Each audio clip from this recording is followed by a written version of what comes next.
امریکہ، اسرائیل دنیا کی اس وقت گلوبل پاورز ہیں.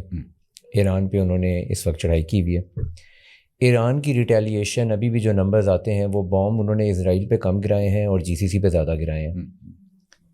کیا یہ بھی اسی طرح سے ایک نیریٹو شفٹ نہیں ہے کہ وہ جو پاورفل ہے، جو بڑی ریاستیں ہیں، وہ تو پروو کر رہے ہیں کہ دیکھو یہ تو یہی کر رہے ہیں. ایک منٹ رکیے. ہم ابھی جو بات کر رہے تھے نا، وہ ایک ہم پاکستانی ہیں، ہم پاکستان میں انقلاب لانا چاہتے ہیں، اس کی بات کر رہے تھے. ریاست کی اپنی جو ایک ہوتی ہے نا سالمیت، وہ ایک بالکل دوسری چیز ہے. دیکھیں، آپ ایک قوم کے طور پر آپ کو خود مختاری درکار ہوتی ہے. خود مختاری ہوگی تو پھر ہم کوئی اسلام کی بات کریں گے نا. آپ غلام ہو جائیں تو کون سے اسلام؟ دیکھو ٹھیک ہے. تو یہی بات ہم اپنے لوگوں کو بھی سمجھانے کی کوشش کر رہے ہیں کہ یار ہم اسلام کی جدوجہد کر رہے ہیں، لیکن اگر انڈیا کے ساتھ جنگ ہو جائے تو اس وقت جن لوگوں کے خلاف ہم جدوجہد کر رہے ہیں ان کے خلاف نہیں کھڑے ہوں گے. بالکل ایسے ہی ہو، ساری قوم ایک پیج پہ ہو جاتی ہے. ہاں جی، اس وقت آپ کو اپنے ملک کا دفاع کرنا ہے. تو ایران کو دفاع کی وہ صورتحال درپیش ہے. اس کا اس اقامت دین کی جدوجہد سے کوئی تعلق نہیں. لیکن سر سوال یہ ہے کہ GCC پہ کیوں اٹیک کریں، اسرائیل پہ اٹیک کریں؟ ٹھیک ہو گیا. دیکھیں، مسئلہ یہ ہے کہ لڑائی آپ کی ان کے ساتھ ہے اور پتھر آپ کو میں مار رہا ہوں، تو آپ مجھے معاف کر دیں گے؟ نہیں. ویسے میں اور آپ کزن ہیں، لیکن جب آپ ان سے لڑ رہے ہیں، میں چھڑانے کے لیے آپ کو پکڑ لیتا ہوں اور وہ آپ کا ستیہ ناش پھیر دیتے ہیں، تو بعد میں آپ کیا مجھے کہیں گے کہ تم نے بہت اچھا کام کیا میں چھڑا کے، یا یہ کہیں گے کہ تم نے مجھے مروا دیا؟ تو بات یہ ہے، دیکھیں یہ تو بالکل سیدھی سی بات ہے. یہ میں کسی کی طرفداری کے طور پر نہیں کر رہا.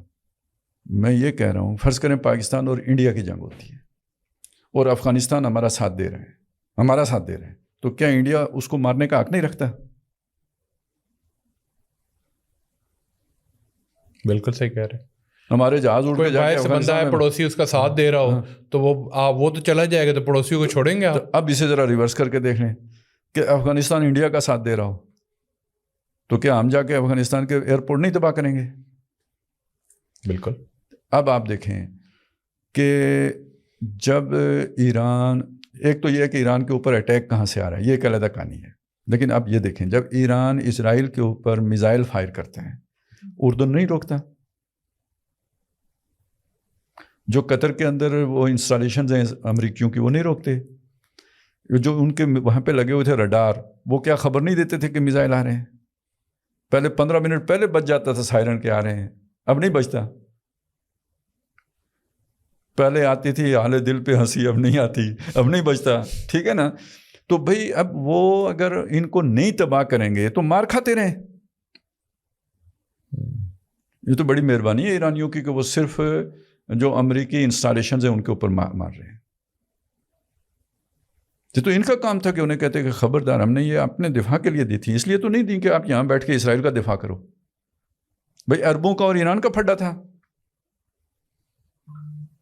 اور آپ ایک چیز دیکھیں، یعنی ابھی ایران نے کون سی وائلیشن کی تھی؟ یعنی یہ جو ابھی مذاکرات ہو رہے ہیں، کچھ بھی نہیں کی تھی. اصل میں ڈر رہا ہے ان کو کہ ساری دنیا مان رہی ہے کہ ایران نے کوئی وائلیشن نہیں کی. یہ تو ابھی چل رہا تھا کہ شاید ہر شرائط مان لی تھی. ٹھیک ہے، اب تو مطلب روس کہہ رہا ہے، چائنا کہہ رہا ہے، یورپ کہہ رہا ہے، نیوکلیر پلان بھی وہ کہہ رہے تھے. تو ظالمانہ حملہ کس نے کیا پھر؟ اسرائیل نے اور امریکہ نے. اور کیا انہوں نے بیسز استعمال نہیں کی ہمارے عرب ملکوں کی؟ تو پھر مار کھائیں گے. مطلب کم از کم وہاں تو مارنے کا وہ حق رکھتا ہے جہاں سے اس پہ اوپر اٹیک آیا ہے.